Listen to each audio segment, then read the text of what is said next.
اعوذ باللہ من الشیطان الرجیم بسم اللہ الرحمن الرحیم۔ سامعین و ناظرین السلام علیکم۔ امید ہے آپ خیریت سے ہوں گے اور ہماری ویڈیوز سے مستفید ہو رہے ہوں گے۔ ناظرین، آپ جانتے ہیں کہ ہم آپ کے لیے اکثر ایسے مطالب لے کر حاضر ہوتے ہیں جن سے ہماری عوام آشنا نہیں ہوتی۔ اسی طرح کے چند مطالب میں سے ایک امام حسین علیہ السلام اور واقعہ کربلا کا توریت، زبور اور انجیل میں ذکر کیا جانا ہے۔ ہماری آج کی یہ ویڈیو انہی مطالب پر مبنی ہے اور ہماری کوشش ہوگی کہ ہم اس مختصر ویڈیو میں زیادہ سے زیادہ معلومات آپ تک پہنچا سکیں۔ تو آئیے چلتے ہیں اپنی آج کی ویڈیو پر۔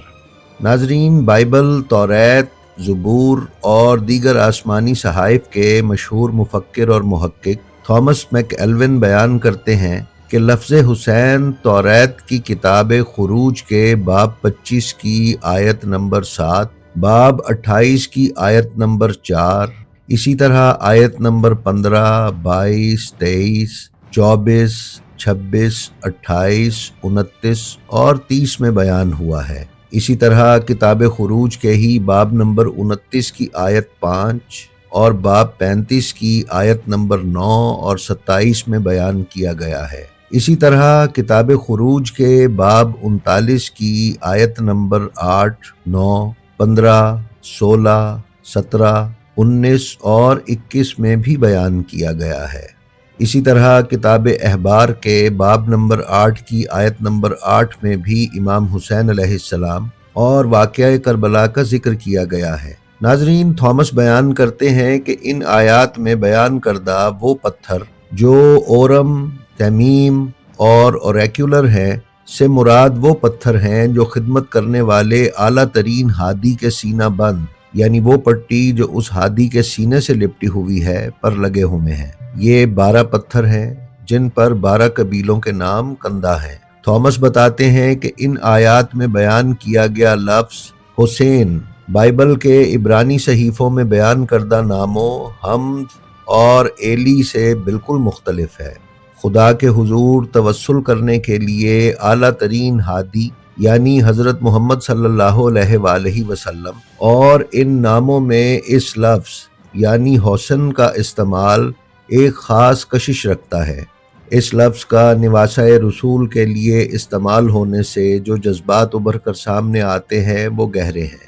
ناظرین، پھر تھامس میک ایلوین بیان کرتے ہیں کہ اکثر عیسائی اور یہودی محققین نے انجیل اور توریت کے عبرانی مخطوطوں میں بیان کیے گئے ان ناموں یعنی حسن اور حسین، جن کا ایک ہی معنی ہے یا ایک ہی شخصیت ہے، کو حضرت عیسیٰ یا حضرت موسیٰ سے تعبیر کرتے ہیں، اور امام مہدی علیہ السلام آخر الزمان کے حوالوں کو نزول عیسیٰ سے تشبیہ دی جاتی ہے۔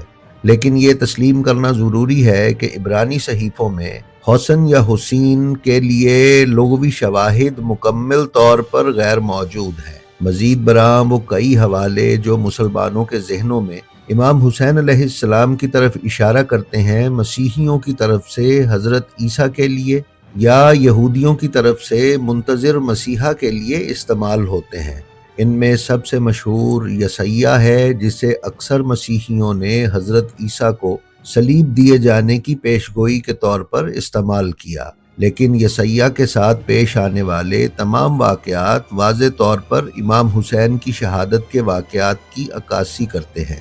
ناظرین، ان آیات میں کچھ مطالب ایسے بھی ہیں جو غیر مسلموں کے لیے غیر معروف ہیں، لیکن جن کی نسبت ان میں بیان کردہ نشانیوں کی وجہ سے امام حسین علیہ السلام کی طرف جاتی ہے۔ ان میں سب سے مشہور کتاب یرمیہ کے باب 46 آیت نمبر 6 اور 10 میں بیان کی گئی ہے، جس کا ترجمہ یہ ہے کہ نہ تیز دوڑنے والا دوڑ پائے گا اور نہ ہی بہادر بچ نکلے گا، وہ سبھی ٹھوکریں کھا کر گریں گے، یہ شمال میں دریائے فرات کے کنارے ہوگا۔ اور ناظرین، آیت نمبر 10 کا ترجمہ یہ ہے، کیونکہ یہ رب الافواج کا دن ہے، یعنی انتقام کا دن ہے۔ خداوند کے دشمن وہ سزا پائیں گے جو انہیں ملنی ہے، اور تلوار انہیں اس وقت تک کاٹے گی جب تک وہ ان کے خون میں سیر نہ ہو جائے۔ یہ خداوند قادر مطلق کے لیے دریائے فرات کے کنارے قربانی ہے۔ ناظرین، میک تھامس نے بیان کیا ہے کہ ان آیات میں واضح طور پر امام حسین علیہ السلام کی فرات کے کنارے قربانی اور خدا کا آخری وقت میں ان کا بدلہ لیا جانا بیان کیا گیا ہے۔ ناظرین، ان حوالہ جات کا واقعہ کربلا سے گہرا تعلق ہے، لیکن عیسائیت اور یہودیت میں ان آیات کی اسلامی تفسیر کو قبولیت کی نگاہ سے نہیں دیکھا جاتا، کیونکہ وہ ان واقعات سے مراد حضرت عیسیٰ کی قربانی کو لیتے ہیں، جبکہ یہ امر مسلمہ ہے کہ حضرت عیسیٰ علیہ السلام کی قربانی فرات کے کنارے نہیں ہوئی۔ جس ہستی کی فرات کے کنارے قربانی واقع ہوئی ہے وہ ہستی معروف ہے۔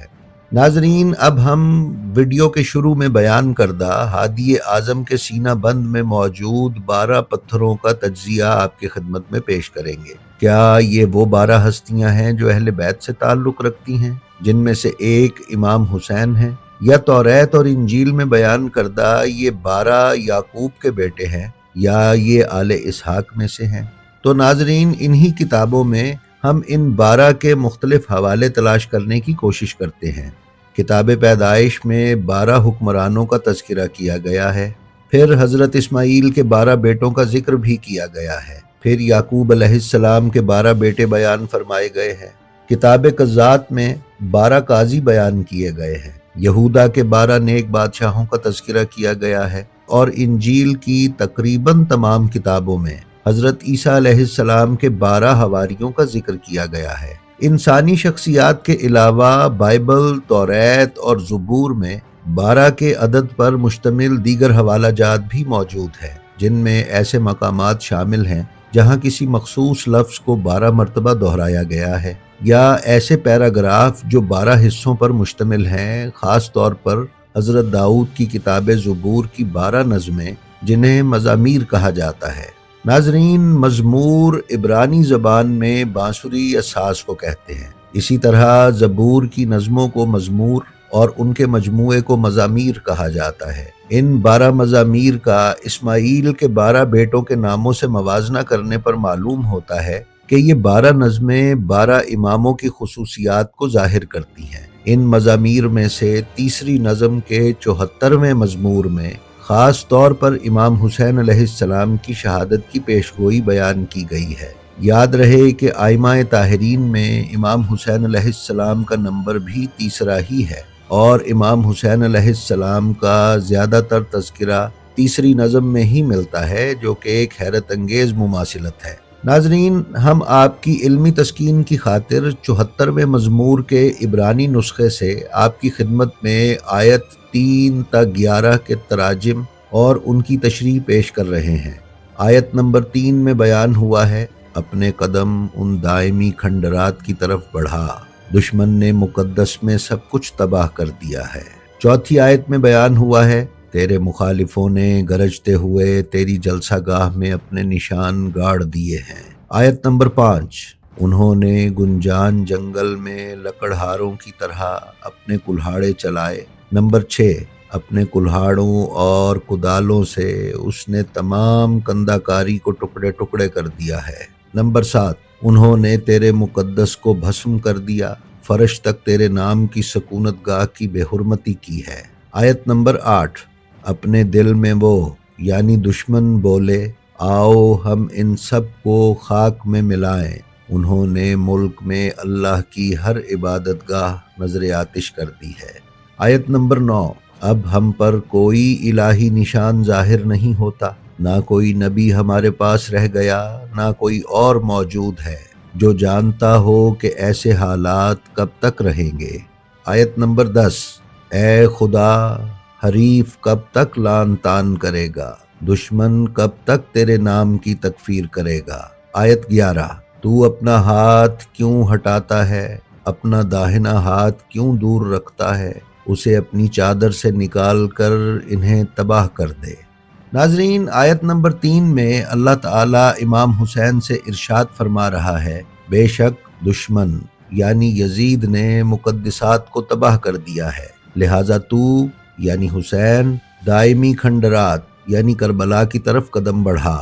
آیت نمبر 4 میں اللہ تعالیٰ امام حسین سے کہہ رہا ہے کہ دشمن نے مقدسات یعنی دین الہی میں بگاڑ پیدا کر دیا ہے، اور اپنے جھنڈے گاڑ دیے ہیں، یعنی اپنی فوجیں متعین کر دی ہیں۔ ناظرین، اسی طرح آیت نمبر 5 اور 6 اور 7 میں کربلا میں لاشوں کی پامالی اور خیام کی تاراجی بیان کی گئی ہے، اور آیت نمبر 7 خاص طور پر امام حسین علیہ السلام کے خیام کو نظر آتش کرنے کی کیفیت بیان کر رہی ہے۔ اسی طرح آیت نمبر 8 میں یزید کی امام حسین کے لیے نیت اور خواہش بیان کی گئی ہے، جس میں وہ یہ چاہتا ہے کہ اللہ کی اس عظیم نشانی کو صفائے ہستی سے مٹا دے۔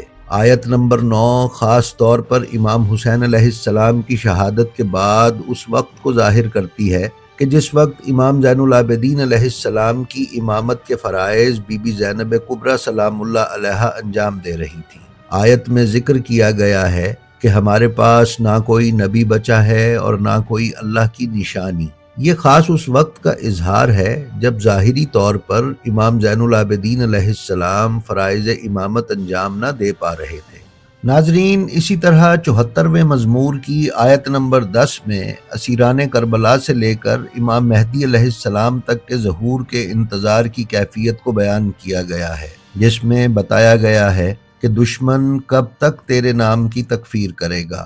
آیت نمبر 11 خاص طور پر اسیران کربلا اور آل محمد کی وہ فریاد ہے جو وہ اللہ تعالیٰ سے خون امام حسین کا بدلہ لینے والے کے ظہور کے لیے کر رہے ہیں۔ تاہم اس آیت کے 3 پہلو ہیں۔ اس میں اللہ کے ہاتھ کا ذکر کیا گیا ہے، جو کہ ید اللہ یعنی حضرت علی علیہ السلام کی طرف بھی اشارہ ہو سکتا ہے، یا پھر آخری دور میں جو اللہ کا ہاتھ ظاہر ہوگا یعنی امام مہدی علیہ السلام، ان کی طرف بھی اشارہ ہو سکتا ہے۔ اور آیت کا تیسرا پہلو امام حسین علیہ السلام کی رجعت ہے کہ وہ تشریف لائیں اور شہدائے کربلا کا انتقام لیں۔ جی تو ناظرین، یہ تھی ہماری آج کی ویڈیو۔ ہمیں امید ہے یہ آپ کو پسند آئی ہوگی۔ اگر آپ ہمارے چینل بلینڈ آف ہسٹری پر نئے ہیں تو ہماری آپ سے گزارش ہے کہ اسے سبسکرائب کر لیں اور اس کے بیل آئیکن پر کلک کر کے آل نوٹیفیکیشنز کی سیٹنگ کا انتخاب کر لیں، تاکہ آپ ہمارے کسی بھی ویڈیو سے محروم نہ رہ سکیں۔ اس کے ساتھ ہی ساتھ ہمارا جو ویڈیو آپ کو پسند آئے اس کا لنک اپنے حلقہ احباب میں شیئر کرنا نہ بھولیں۔ ہماری آپ سے درخواست ہے کہ اپنا اور اپنے متعلقین کا بے حد خیال رکھیں اور خلق خدا میں آسانیاں تقسیم کرتے رہیں۔ خدا آپ کا حامی و ناصر ہو۔ السلام علیکم۔